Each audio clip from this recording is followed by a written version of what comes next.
All right, welcome back, everyone, to the season finale of Buyers on Demand. It is with absolute pleasure to be here in the season finale of this podcast with Luba. Luba, thank you so much for joining. Thank you for having me.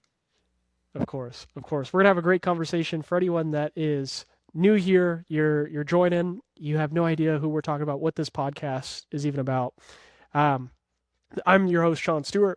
I work with a couple of really awesome folks that know a lot about marketing in the real estate space specifically.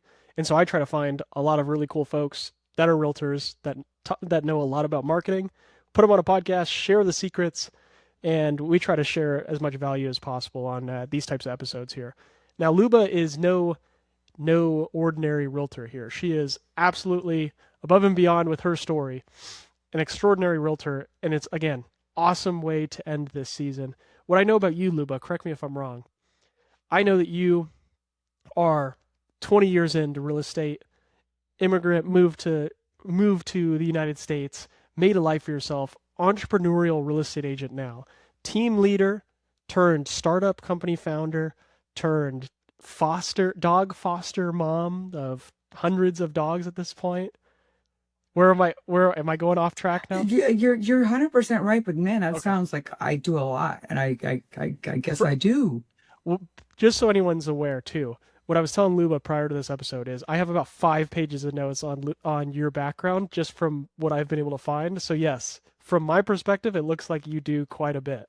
But Luba, Yeah. obviously, I can only see from behind the screen.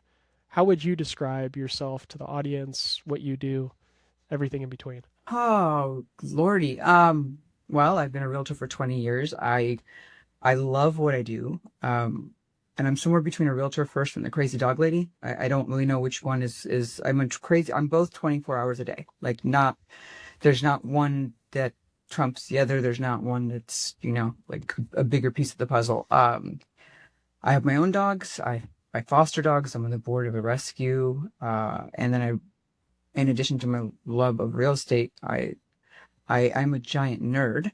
And I like to chase shiny things that might be able to make my life better. And so I'm also been a beta testing machine for a while with all of the new AI stuff. And I accidentally found myself becoming a founder of a really cool company that can save you hours a day to do more cool, nerdy dog real estate things. I love it. I love it.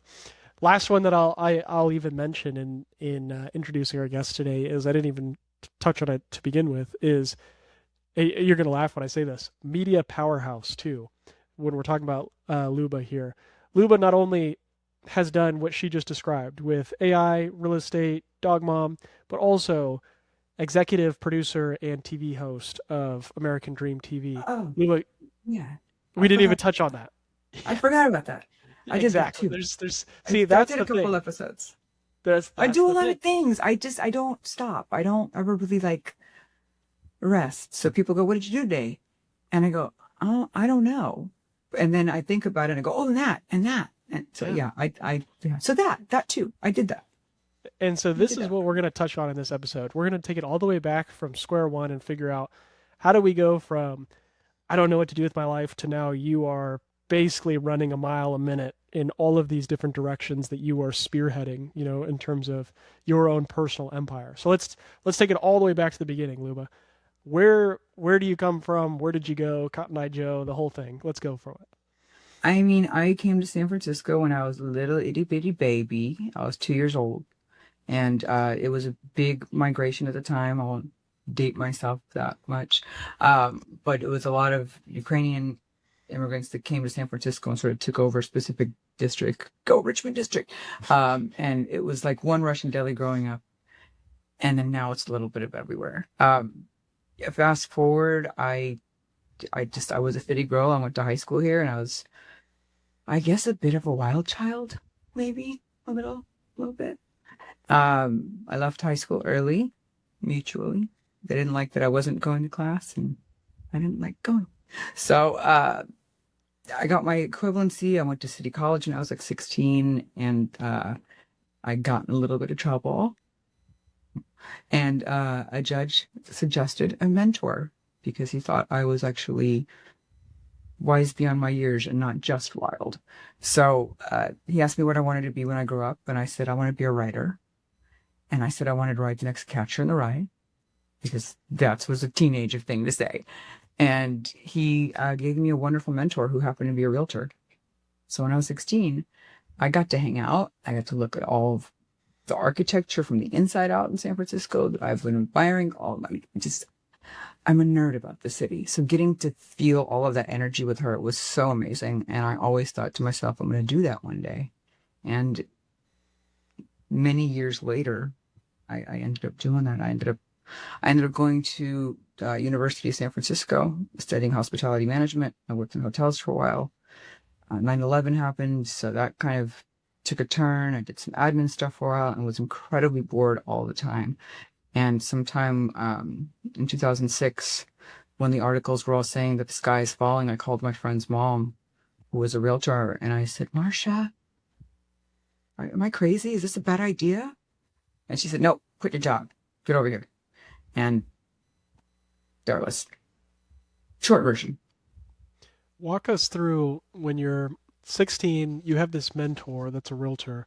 Is I'm assuming from what you just described, your relationship with your mentor, is that the reason why you got into the hospitality world with hotels? No. Surprisingly, no. I, I, I got the opportunity to get a free ride at USF, but because I had left high school early, I needed to get some credits somewhere. I didn't have SAT scores.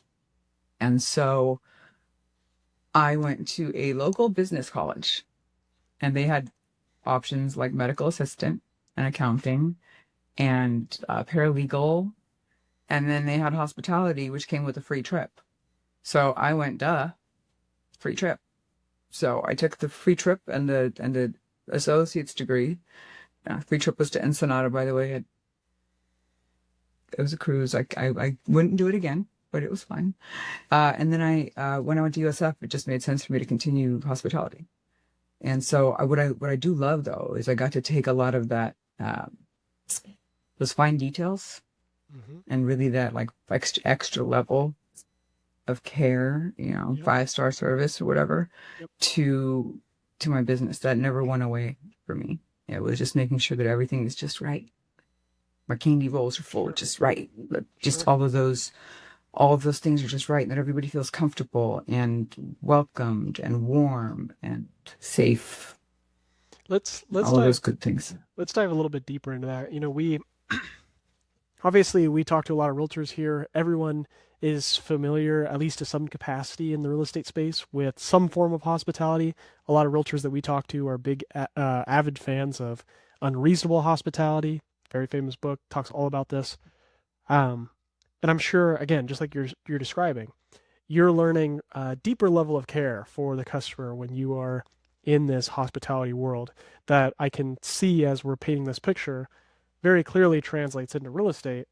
But I'm imagining there's also a couple key learnings that maybe you picked up during this time as well. Is there anything that comes to mind when I'm mentioning this? I mean, I lead with kindness. That's honestly, that's the main thing. We both, I mean, both industries have a lot of things in common. Both are sometimes thankless. No one ever comes downstairs and goes, "My God, my sheets were so clean." Yeah. No one ever says that, right? And no one ever goes, "Oh my, well, I mean, at the end, yeah, my transaction was so smooth," but they don't know all the stuff that goes on in the background, because the idea is to make the client not be stressed, right? Like, I fix the problem before they know it exists. I let them know what happened, but to them it's just like, oh, it was a blip on the radar. And in my on our side, we're hustling and sweating and you know calling everybody and trying to make pieces fall into the right places. So similar, I guess, but just I think real estate's a lot more fast paced.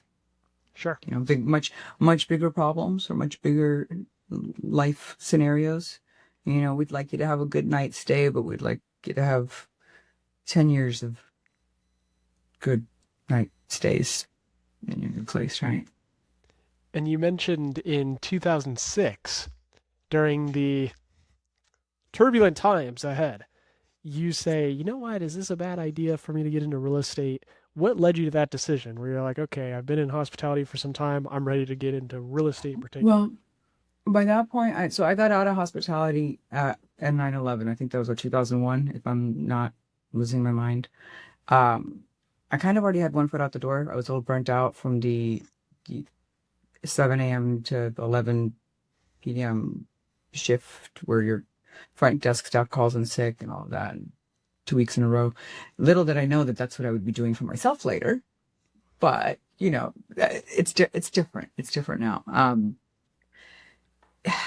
It I was doing admin stuff, and I turns out I've got terrible ADHD, and I can't do something repetitive or 9 to 5 or boring every single day. So having a report due on a Thursday or payroll due on a Sunday, whew, it just killed my soul. So there was one year I had 4 jobs.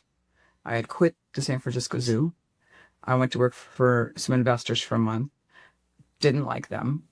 I went to work for an architectural company. Didn't like them. That one was like on day one. It was like, she's mean.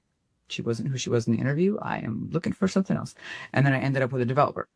And they were good guys, but same thing. I was copying contracts for somebody else, and I just kept thinking to myself, I could do this. Like I could. And then when I talked to my friend's mom, it all got to. I don't even know how long it took. It was like a blip on my radar. I quit that job with just nothing, no savings, no thought about it. I'm just doing it. I got my license online because that's, but nothing at that point. The company that I joined, that I stayed with them for 16 years. They were having a training program. And towards the end of the training program, my license showed up on a Friday. And I had an open house that I did on a Sunday. And I met 3 lovely buyers. And one of them, we closed escrow within 28 days of me getting my license. And it was like a record, I think, maybe, for strangers. It wasn't like I sold something to my cousin, right? Sure. It's a stranger. They were so cool. I cried. I cried when I gave them the keys because that's what I did.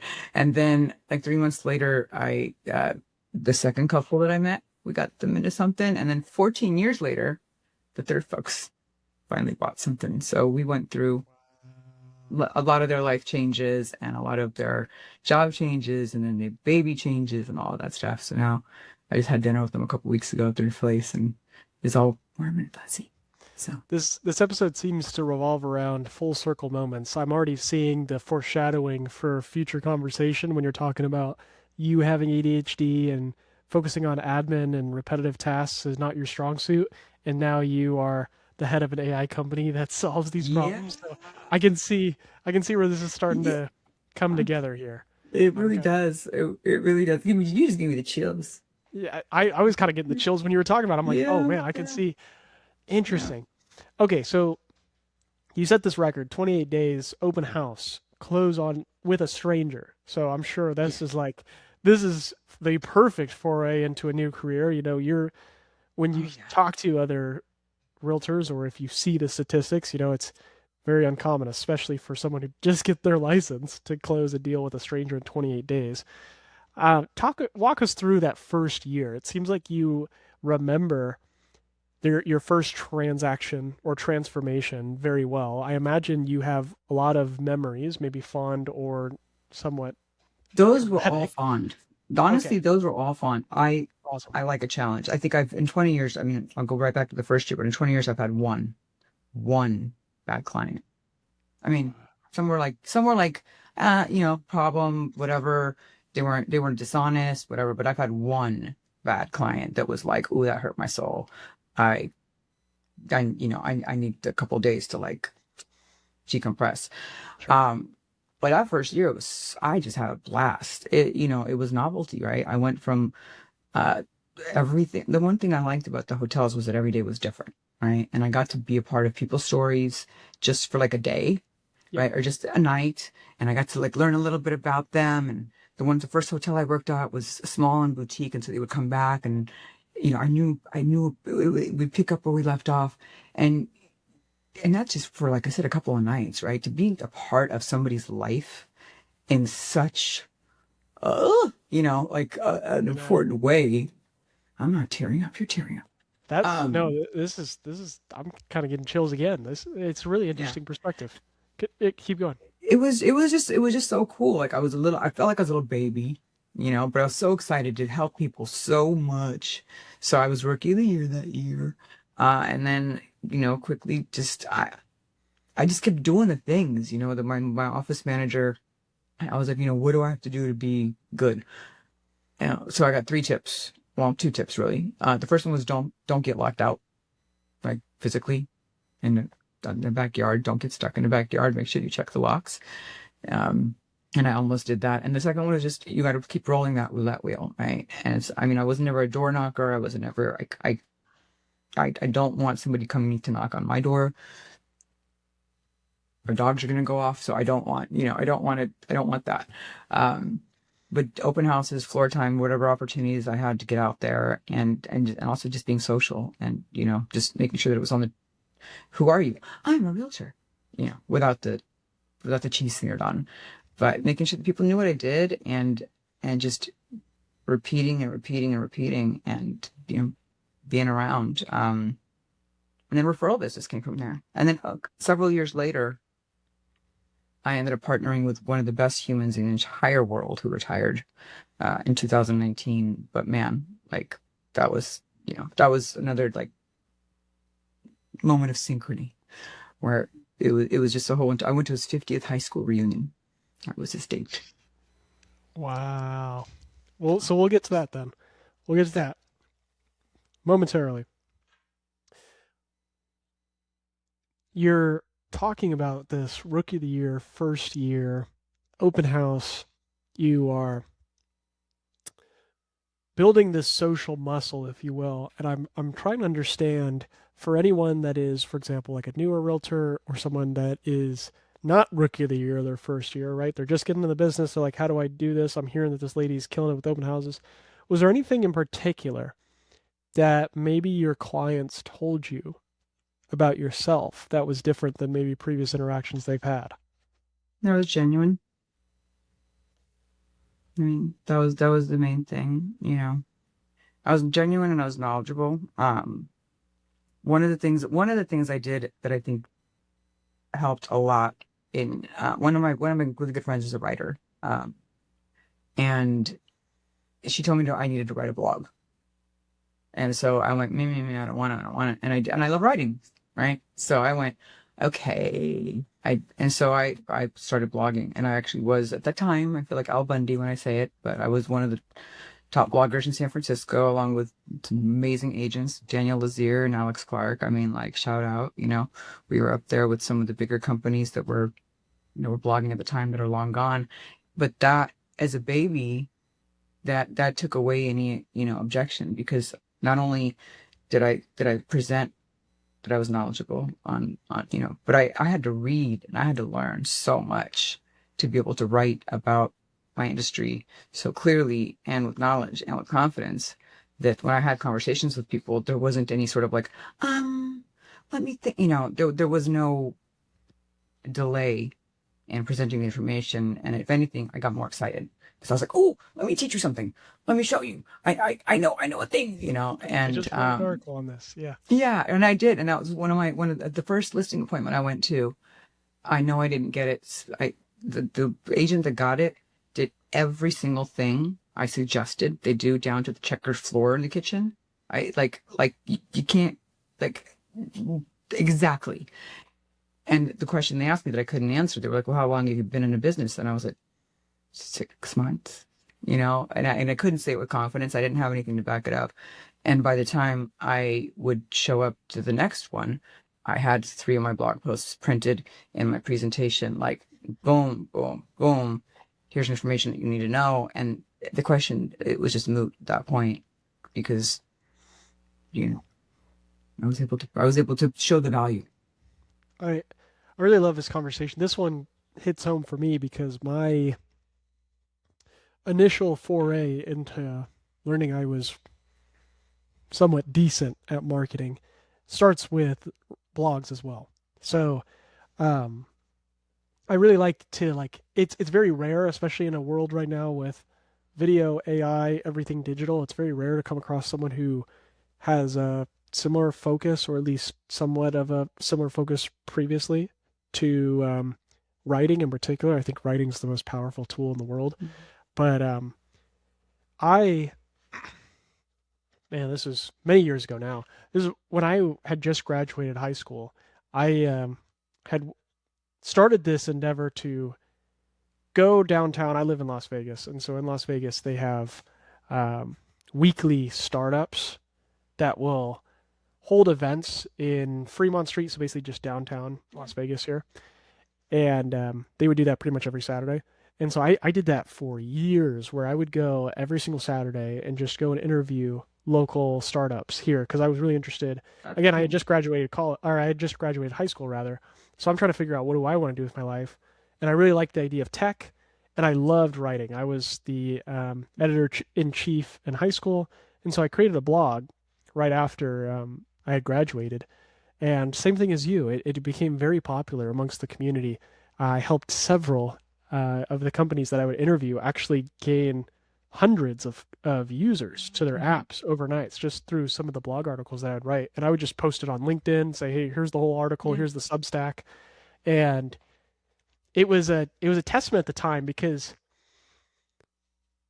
again, even when I was writing, we were still in this age where everything was video first, and yet I Mhm. had so much demand for um, the blog, so much so that our local startup organization, it's called Startup Nevada. They work with the chamber here in Las Vegas. They basically took my blogs and they called me up and they're like, "We want you to be the head of all of our blogs for the basically city of Las Right Vegas on. regarding Oh, look at the you. I love that. yeah." And so again, so a little bit about me for anyone listening. This is off topic That is for so cool. That's marketing with cool though. That's realtors, cool. but I really it's very rare that I get to talk to someone that is interested in marketing. And spoiler alert for anyone that's listening to this thinking like, where is the content tips here?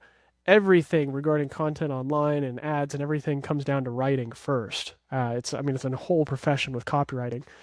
And so I love that you bring up this past story of you becoming one of the most popular bloggers. What were you exactly writing articles about? Was it the real estate industry at large? Was it Oh your man. experiences as a realtor? I'm kind of everything. It's unfortunately I'm still pissed, but I was the company that I was with for 16 years when I moved. I didn't realize that I was a baby. I didn't realize what hosting was or whatever. Um, and so I lost a lot of it. I was able to pull a lot of it. Well, I was able to pull some of it from the Wayback Machine. So, but Yeah. San Francisco history, I still blog a little. I mean, I try to do it regularly, but I mean, reality is I get a burst and I'm like, oh, I'm gonna do it, and then I don't. But my flashback Fridays about little clips of San Francisco history, Yep. weird days, weird deals, whatever weird stuff was happening in San Francisco that was just unique. You know, if you're doing real estate out here, you know you'll know what that means. It's uniquely San Francisco. Every time you turn around, there's a new law, there's a new mandate, there's a new fill in the blank, shifts in the market, you know, things that we were seeing with it. And I mean, I was always honest. I was never a hype person. I was never like, you know, everything's roses while I'm hustling and learning how to do short sales. You know, that was a big part of my business in 2008 and 2009 and dealing with banks and all of that, right? It was the best part about when I started was I learned how to work, right? And it wasn't just sticking a sale or for sale sign in front of a house or whatever. Um, but I would touch on as much as I could. And I mean, one of my biggest blog posts was when I shared that my dog had passed, and like that blew up, you know. So I mean, I think it just came down to being genuine. I mean, bitching about things, you know. I mean, whatever, just word vomit, and in a slightly eloquent way. Sure. Sure. And I can see what I like to do when I talk to guests is, and this is why I love talking about someone's story first, because what I try to do is you're basically like painting a picture in front of me, and I'm trying to connect the dots to where you're at currently. And so when you're talking about the blogs, like you just mentioned, you writing blogs about San Francisco history, I can imagine that the skill set that you learned of creating content online, media in a different form with writing, but this experience maybe had something to do, maybe it didn't, with ADTV. How did that connection happen? Where you For the have life of me, I blogging don't to know. yeah. I don't know if I was really blogging a lot. This was fairly recent. I have no sense of time. So this is sometime in the last year and a half, Oh, okay. year-ish, something Okay. like that, that it So this is happened. this is maybe not a direct connection, but more of a full circle moment again. So no worries at all. Yeah. It was just they reached out and I thought it was cool. And I know a lot of really cool people and cool stories to tell.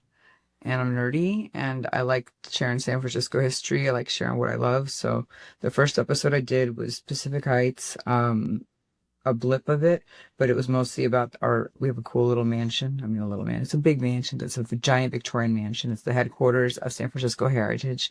And my friend and client is he's the president of it. And he used to work for a different historical organization in San Francisco called the Western Neighborhoods Project. And they focus on the history of if you've ever been to San Francisco, it's the outside. It's the we're kind of it took a while to build that area. And he's just the coolest guy. And I had a nerd like writing crush on him before I knew who he was before he became my client. And That's awesome. when I met he wrote Carville by the Sea. That's a cool one too. And so when I met him, we just sort of we did that. So we did that tour.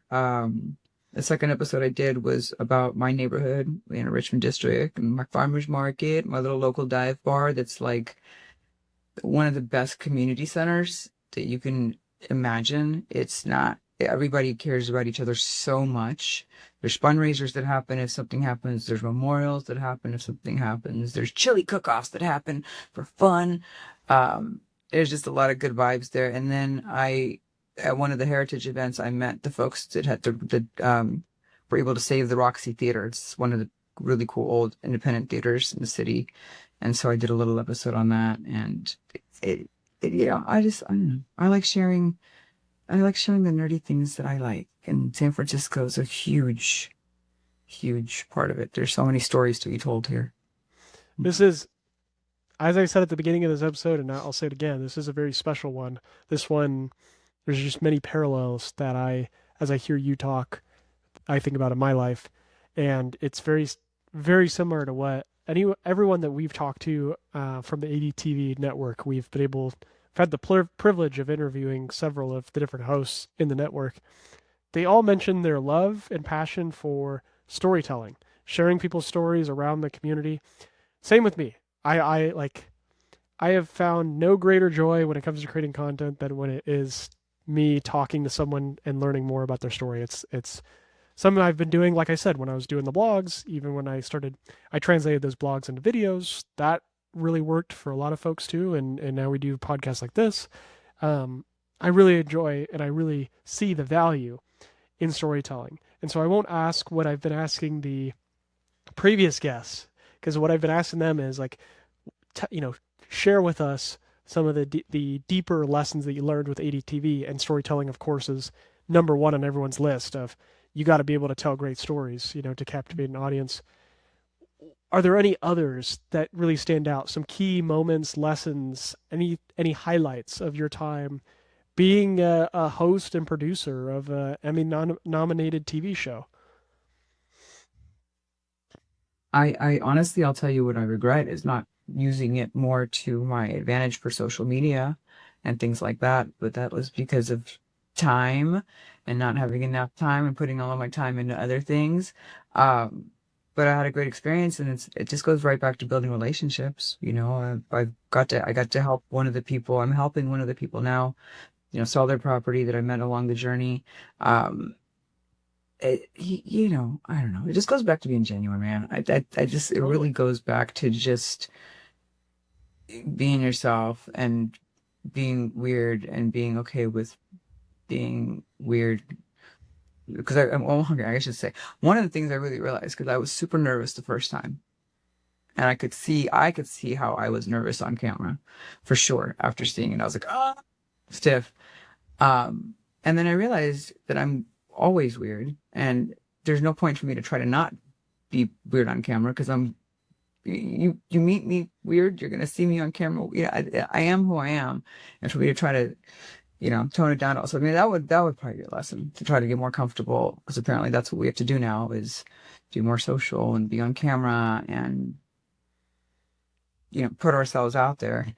But you can't live being fake and you can't live or being reserved. I mean, I wouldn't say fake, but Totally. just being reserved.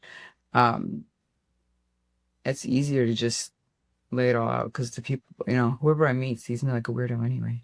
And, you like me or you hate me, one or the other. It doesn't make a difference. I Sure. still am who I am. So, It's an interesting lesson here. I mean, on the surface, you can think being genuine might sound like, okay, I understand what that means. Let me just be myself in all situations. But I'm sure that you've noticed as you kind of reflect on maybe your successes throughout the years that there might be some balance of authenticity that maybe you've discovered for yourself. Where, for example, I'll put this into really black and white terms. For example, one thing that I've been um, trying to find a good balance on is like one thing that I don't really value a lot is clothing. Like I don't think that there's a lot like I'll just wear whatever's comfortable. Like I don't think I need to be in a suit and tie 24/7. It's just no, you don't. You not don't. my cup of tea. But I also see on the other side that if I am, for example, in a business setting trying to meet with someone and show them respect, maybe there is a level of effort that I can put into to my clothes as an example, to my clothing choices than just showing up. Yeah. And so my question to you is, have you found that there's some sort of balance in authenticity that maybe you've discovered over the years, or do you just say, you know what, take it or leave it, this is me? I I think mean, both to be approaches honest, work. I say fuck it. Like this is it. Like, I mean, I blaze with tattoos. I mean, right now I'm wearing a Yeah, turtleneck because it's May 5th and yeah, it's was raining this morning and it's cold and I didn't have a chance to change into something more indoor. But like this, it's comfort. It's I got a soft sweater, makes me yeah, happy. yeah, My adult clothes are very comfortable. you know. Um exactly. Yeah, it's not a pretense, and that's the thing. It's like I won't name names and I won't name the names of the cars. But I was just hearing the other day about an agent in the office who bought a $200,000 something or other vehicle. 4 days in, he crashed it. And then I met him at the office for a meeting, and he was there, and he's like, "Well, it's okay. The universe is bringing me my other fill in the blank vehicle next week." And these are very, I won't say prestigious, but I had to think to myself, and I'm like, okay, look, the person, I drive a Land Cruiser because it fits my dog crates and my signs. Mostly my dog crates. That's really why I have Land Cruiser, and it's a Toyota because it's reliable. Like me. No, but I thought about it, and I was like, does he really think that this status symbol is bringing him clients? And then I had to think to myself, well, maybe it is, but those aren't going to be the kind of people that I want to work with, mm, right? So mhm, if you are who you are, you're going to attract people that like and trust you and want to work with you, right? I don't want to work with the person that thinks I should have a fill in the blank, $200,000 car. And they're gonna be like, oh, she's got tattoos, she curses like a sailor, and that's they're gonna find out who I am really quickly. I'm gonna be covered in dog hair on top of it. sure. That's my life. So I don't want to work with people that are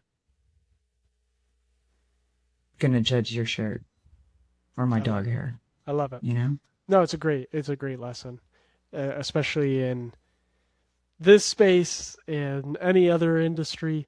Um, I have found that I'm trying to think of the correct wording as you would too.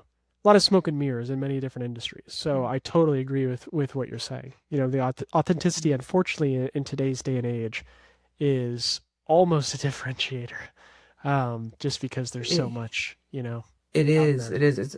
I always have this. No, I don't say fear, but I went to a conference last year, um, and all the conversation talked about the two topics were AI and authenticity. Hmm. And the amount of authenticity that was being discussed was feeling no longer remotely authentic. And I don't know how to put that together when I'm dealing with others. It's tough to wrap my head around. It's unfortunate. I mean, this is a really prevalent topic right now in like in the content world, where what this is very common right now. It's actually a trend that's blowing up is yapping style is what it's called, yapping content, where you have your phone selfie style, you're in the car and you're just ranting.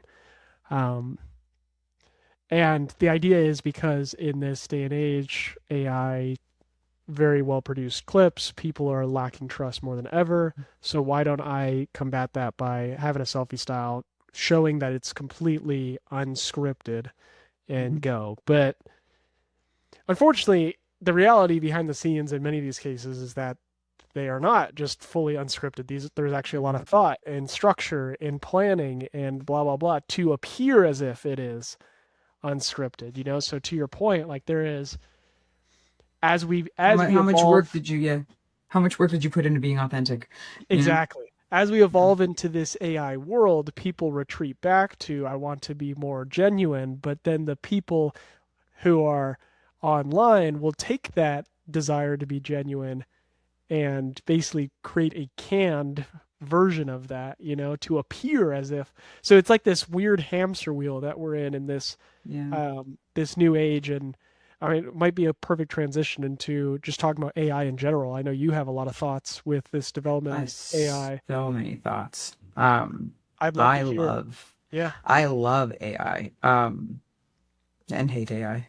All at the same time. all at the same time. Yeah. Um, I've been using it since like I was just curious. I looked at my uh chat GPT because that was my, that was the thing. That was the only thing. Someone was like, it's like AOL, and I'm like, ooh, kind of is now. I mean, a little bit, a little bit. There's a lot of options and things are moving in different directions. Will they come back and make a come whatever? Anyway, that's a whole different topic. But I started using it in March of 23 when it really couldn't do math. Right, I would try to get it to add some, or just do some really basic calculations, like, hey, if I had a mortgage at this rate or something, like that is wrong. That is wrong. I'm looking at my Yeah. basic, like I can do this correctly in 2 seconds on my own. I'm just, trying to see.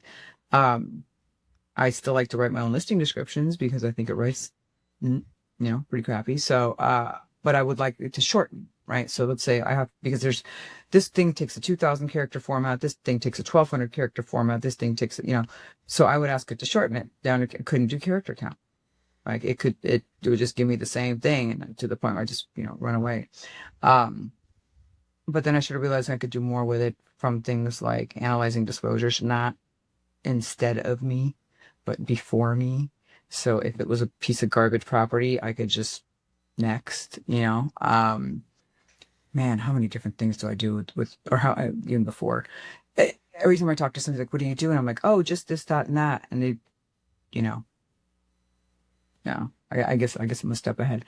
Um, and then I started beta testing all of the things that I could find, not on purpose. It was like we had there's a company called Zenlist that is connected to our MLS. So they're not an AI company, but they're a way better platform as far as user interface for us to work with our clients. Um, they're fabulous. There's a company called Sidekick that is connected to our MLS and can pull data from the MLS. And so I beta tested that before. And it was like every time a lot of these things started rolling out in our industry, and I was like, wait, I was there for that. Um, and so people kept, I want to say, I don't know if the universe did or whatever. I kept finding them, or they kept finding me for me to test things and give my opinion. And a lot of them just took up time. They just took up more time to prompt, to learn, to do, which I'm fine doing because as somebody who likes to write and communicate, I I can understand how to simplify the instructions to and what order they should go in order to get the result that I want. Um, but not everybody can, right? And then there's all the other stuff in the background, connecting your tools to the, in real estate, we have how many tools? We've got a transaction management tool. We have a the contract tool, like the Lone Wolf. We have our CRM. We have our marketing tools. We have, and not even counting our email and everything else, right? Yep. And it's a lot of crap. Of admin stuff for just, it's like I said, it just multiplied. We had a fax machine when I started 20 years ago. It was simple. All the numbers were in my head and a fax. And I talked to these guys back in December, and they actually listened to my ideas and suggestions. We were on a webinar together, like a little Zoom call with some other people, educational. I kept chiming in, going, you can also do this.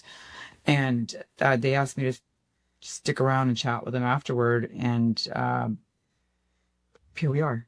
So the little tool in my pocket, she's called Maira, Maira. Check it out, trymaira.com. And it can, right now it's somewhat rudimentary, but it's connecting to the Gmail, it's connecting to email and CRM and calendar, and that alone saves me about 3 hours a day. Like, I literally tracked it, because right now we're moving from the early phase into the cloud, and I haven't had it for a couple of days, and I'm losing my mind, and I don't understand how I have been doing this with my email for this long without it. It gives me like a 6 a.m. update where it goes through all my emails, obviously, but I love a lot of newsletters. I love to read all of the things, because the more I read, the more I know, and the more I can share with my clients and educate them. But going through all of them is kind of insane all the time. And so like, if there's anything that if someone's going to call me and go, hey, Luba, did you read this today? Oh my God. It gives me that in the morning. Right. And by noon, it gives me the entire digest of all of the things it knows that I like to read in a recap with the links and everything.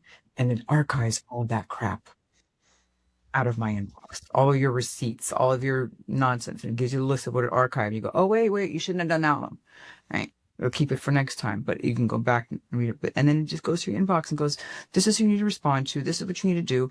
Do you want me to respond to so-and-so based on this information? I'm never going to let something go out without my approval.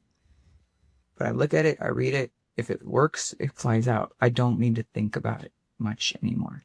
And, as an agent, like, who's running around all the time, this is voice based as well. So when you're driving, you can, oh my God, don't let me forget this. And it will remind you later. Right now the other tools don't do that. Claude doesn't do that. ChatGPT doesn't do that. Gemini, you can put it on your calendar if you're connected, but they don't all quite, like, it's a personal assistant. Like, it's legitimately in your pocket, personal assistant. And it's going to be connected to the forms and stuff too. So I can be like, I met Sean wants a 3-bedroom, scrub the MLS for me and find the ones for me that maybe we should take a look at. Oh, so Sean wants to make an offer now, right? So it'll connect to the form software. Obviously I still have to check everything, but if it's for somebody like me that's just completely stream of thought, and it reduces all of the friction in our day-to-day environment, so I can focus on the things I like, which is just with people and the houses and solving problems and the good stuff, like not the paperwork, not the mundane. I totally understand the premise. I could totally buy into the idea behind the company. It reminds me, again, full circle moments. My first foray in all of this, I started working with Microsoft, and we were selling, it's called ERP software. Same exact idea that your AI assistant does. It's basically the idea we would go to manufacturing companies and we would say, hey, you have 20 different software tools that you manage for finances, for CRMs, etc., the whole pitch that you said. What if you could just do it all under what is called Microsoft Business Central, which is ERP? It was one solution that fits all of the tools.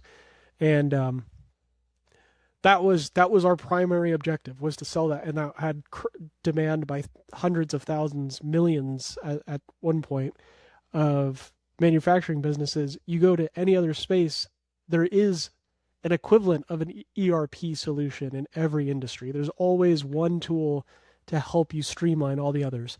And I thought it was, when I first started, I was like, huh, I wonder if this is just a complex business thing. But you find out that realtors are all using different tools. Or home inspectors are using different tools. General contractors are using different tools. Everyone's using a huge collection of different things to manage different tasks that could be streamlined by having an AI assistant or some sort of Mm-hmm. digital help that goes and does that, especially if you're on the road driving, trying to call people, and then you have to pull over and fill out the form of how many bedrooms and bathrooms, and it's too much for a regular realtor. So I 100% am on the same wavelength. I imagine that with your company, you've probably seen a huge uptick in demand from other realtors to adopt something like this. Well, we're new. But yeah, when I talk, I mean, the thing is when I talk to people about it, I'm not like, I joke that I'm not a salesperson. I'm a realtor, of course. I'm a salesperson, but I'm not. Like, I'm really about solutions and stuff. Sure. And so when I talk about it, I am screaming from the rooftops, like, you have no idea. Huh? Like I get excited. I get really, really excited because seriously, it brings back my sanity. And again, the last couple of days I haven't had it because we're migrating and I'm feeling a wee bit insane again.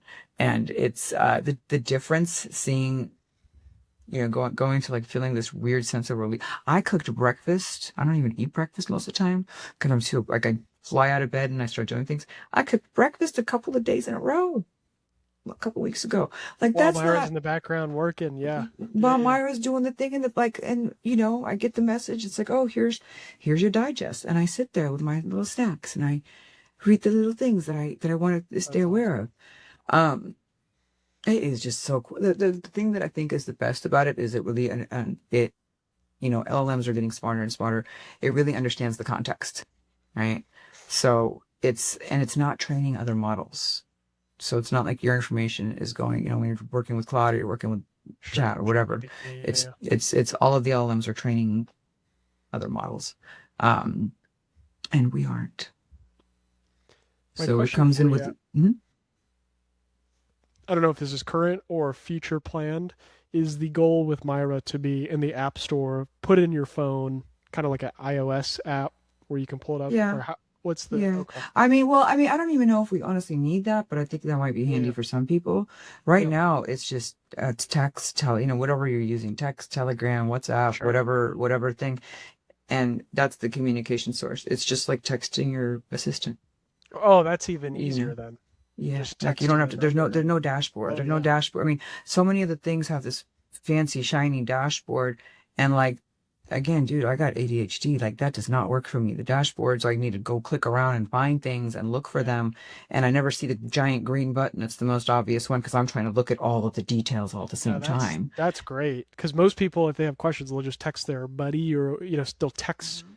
put it in Google search or whatever the case is. But that's perfect if But, you have a little but this is yeah. contact. But this is it does all of that, and it's like, oh, I need it. Can you schedule the appointment? Oh, can you text John and tell him I'm running late? And it will text, right? That's It will awesome. send the email. It will, it'll go, hey, your inspector said he can do 4 o'clock tomorrow. I see you have a 4 o'clock, but you have a 5:30. Is that enough time? And I go, yeah, I'll send it. Tell him yeah. Tell him yeah, thumbs up. And I have him, and I have it because I'm not an asshole. I make sure that he signs up with his name. His name is my name backwards. Abel. I love it. I love it. So it's sent by Abel Luba's AI assistant. So no one's gonna think that it's me. And that goes back to being genuine, right? Like I have no shame in using an assistant like that, but I don't want to Yeah. pass off, um, you know, who I am. For the audience listening, they can go to trymyra.com. Is there anything else that you want to share about Myra in terms of what you got coming up, how they can try it, where they can see it? where they can test it? I mean, try right now. TryMyer is going to be the best place to check it out. You will get a personal call and onboarding, like it'll be like a 15-minute conversation with probably Andrew, um, because I get too excited about everything. I'm not going to be good at guiding somebody through it. Um, but they'll give the gist. I mean, the main thing that somebody needs is really just their own. I tell people to create an onboarding document, which like, who are you? What are your goals? What do you do? If you want any help writing, feel free to upload some samples to Claude and have Claude explain how you write. Or I had it read my blog in order to get a feel for like because For its I own, speak, yeah, yeah, I speak the of same course. way. So it's the way I write is the way I speak. So I was like, if you're writing emails for me, at least, even if you're going to sign off as my assistant, I don't want you to come off stuffy I love or it. whatever. So, yeah, I mean, schedule the call, and we're looking at both individuals, but we're really looking at helping enterprise, brokerages, companies, teams, um, and the idea is that your assistant can have an assistant because I still need boots on the ground. I still need a body to help me with things and pick things up, but if I can save my assistant time, Yeah. like, I'm cool with that. I don't have a problem with that. It's 100% worth it. It's an amazing investment in your time because you can make more money. You can make more time. Hmm. So, Amazing. Amazing. I don't. That would be in normal circumstances. That would be a great place to end it, based on Myra and how awesome it is. But I want to touch on, because we didn't. We talked about it briefly at the beginning, but I want to circle back to. Excuse me, my voice is raspy now. it's okay. The I talk a your lot. It happens. Me as well. Your love for dogs. I know it's something that you've been super passionate about, wanting to talk about it. And I would love to end this episode talking about your family of dogs, if you will, all the hundreds of dogs that you've fostered at this point. Yeah. Yeah. So, I was a kid. I was the 4-year-old that would walk up to strangers and go, "Excuse me, can I pet your dog?" And nobody taught me that. Nobody taught me that was what you were supposed to do. But I have been obsessed with dogs since I was a kid. I couldn't have one until I was a teenager, and then the floodgates opened, and man, it started to rain. So when I was young and in college, and I just kept finding stray dogs, or they kept finding me, and I would try to rehome them by myself on my like $10 an hour salary that needed like medical bills and a rotten tail and neuter, all of the things. Um, and then just fast forward years and years later, I ended up connecting with a wonderful group of people that are as crazy as I am.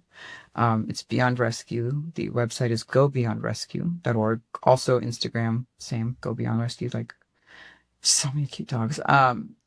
We're small, we're local, we're 100% foster based, so we get to know them really well. Um, we're 100% volunteer run, so nobody gets paid. Everything is from the bottom of our tired hearts. But yeah, it's something for me. I like fixing problems. To, I like the sad ones. I like the broken ones. I like the shy ones. I like to see how I can bring them out of their shell. I have one right now. He's just beyond cute. His name is Austin. I actually did a little Instagram post about him, and he's just shut down the shelter on Friday, and by Sunday he was, being obnoxious, and I love that. It's like that turnaround is incredible. I don't know. There's something, dogs are genuine. They're never gonna. uh, There's no bad intentions. Mhm. They're kind of perfect. So I don't know. Second chances, all the chances. Of course. How many do you house at one time? I know, just kidding. It depends. So I have a couple of my own, and then I usually have a couple of fosters around. Right now I have 4 fosters. Wow. Very So cool. I yeah. love it. Yeah, my partner and I, we rescued a dog from South Korea, 8 months ago, maybe 8 months Yeah. ago, 9 months ago. There's Yeah. a organization here in Las Vegas called Retriever Rescue, and Hmm. cutest little Pomeranian. But that organization, what they do is they'll have the people that run it. I mean, they'll house like 6 to sometimes 8 dogs at a time in their own houses, but then they also Hmm. have um, they'll rent out once a month a doggy daycare center, and they'll bring all the rescues into the doggy daycare. We spend like an entire Saturday. They all get to play around with each other, That's and cool. it's really sweet, really fun. So Yeah, that's awesome. we do adoption events every Saturday at Stonestown, at San Francisco, at the Pet Food Express. They've got a cool little outdoor fenced in area, and we bring lunch for the volunteers, and we pick up a lot of dog poop and try to find a lot of them homes. But we're picky though. We don't. There's a lot of organizations that will just give you a dog without figuring out what's the right fit for you. You know, like like a realtor who needs to find the right fit for their client. But we, legitimately, we have like an 8-page questionnaire of the history and, what you're looking for. And, you know, sometimes the dog you're applying for is not the right fit for you, or you're not the right fit for that dog. But that doesn't mean we won't match it with something else. People are like, oh my God, I want to run. I'm like, well, that's cool. He wants to lay on the couch. That's not, that's not, you're not going to make him run. He's just not going to. Or, I've got kids. Well, he's going to jump all over your kids and knock them over. So not that one. So we really try to make sure that we focus on being best fit. And, we always take our dogs back if something happens. But at the same time, we really prefer to get it right the first time and, set them up for success. So, Amazing. That's probably the best note that we could end this episode on is talk about dogs. Is Luba, is yeah. there anything that you want to share with the audience before we go and close out this final episode here? No, I just want to thank you for your time. It's been Of so course. fun. I love your team. You guys are Thank great. you. I can't wait. I can't wait to see you next season. Yeah. Thank you. Yeah. It's Yeah. been a pleasure talking with you, Lubo. Really, really great episode. Love when I get to talk with people like yourself that are so forward focused with AI. Especially this one has really been, as I mentioned at the beginning of this episode, this one's really been a full circle and a parallel moment between our two paths. This is the first time that I've been able to speak with someone that has such deep expertise and experience in writing. That's something that is Yeah. a kind of like a hidden treasure of mine that, I don't know too many other people that really care about writing the same way I do. So awesome conversation. We are Thank you. so You thankful for too. you for joining, and we're more than happy to talk to you again in the next season. I look forward to it. Look forward to Awesome. it. Luba, thank you so much for your time. And for everyone listening, thank you for tuning into the Buyers on Demand podcast. It's been an absolute honor to talk with you guys. And thank you again. Bye.